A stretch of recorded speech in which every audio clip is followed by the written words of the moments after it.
যারা নেতৃস্থানীয় এরা গণতন্ত্রকে আকীদা হিসেবে নিয়েছে। কি হিসেবে নিয়েছে? গণতন্ত্রকে।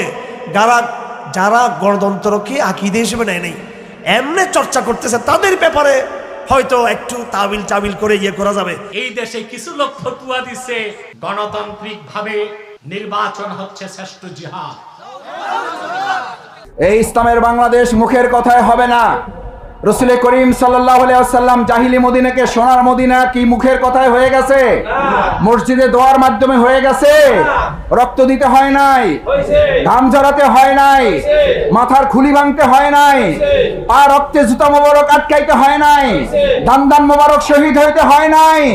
আমাদের যদি এখন টুকটাক বিরোধিতা আসে তাহলে কি মন খারাপ হবে? থেমে যাব নাকি দ্বিগুণ শক্তি নিয়ে চলবো? খেলাফতের কাজ কি? খলিফা হচ্ছে সে। What is the definition of খলিফা? খলিফা মানে কি? সংজ্ঞাটা কি? What is the tradition of খলিফা? খলিফার ঐতিহ্যটা কি? What is the nature of খলিফা? খলিফার প্রকৃতিটা কি?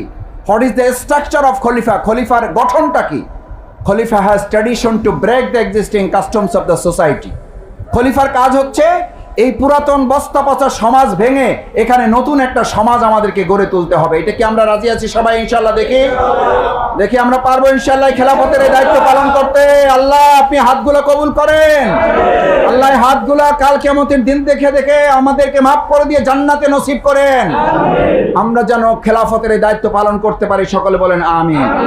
আমার ভাইয়েরা, খলিফা হিসেবে আমাদের কাজই হচ্ছে আমরা যে কাপড় সেলাই করি নাকি? কাপড় সেলাই করে ওটা কাজ, ঠিক আছে। ওই কাজটা হচ্ছে নতুন কাপড়টা কেটে ওটা দিয়ে একটা নতুন জামা বানাই দিতে হয়। আমরা আমাদের নমালাটাকে কেটে কুটে এটাকে একটা নতুন ইসলামের নমালা আমরা তৈরি করে দেব।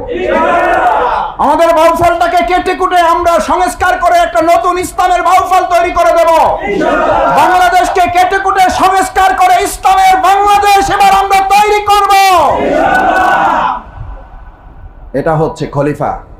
খলিফা যেমন কাপড় কাটা নতুন জামা বানায়, আল্লাহর খলিফারা আমরা এবার বাংলাদেশকে কেটে কুটে কিছুটা সংস্কারের আওতায় নিয়ে এসে এবার ইসলামের বাংলাদেশ করে দিতে হবে। এই ইসলামের বাংলাদেশ মুখের কথায় হবে না।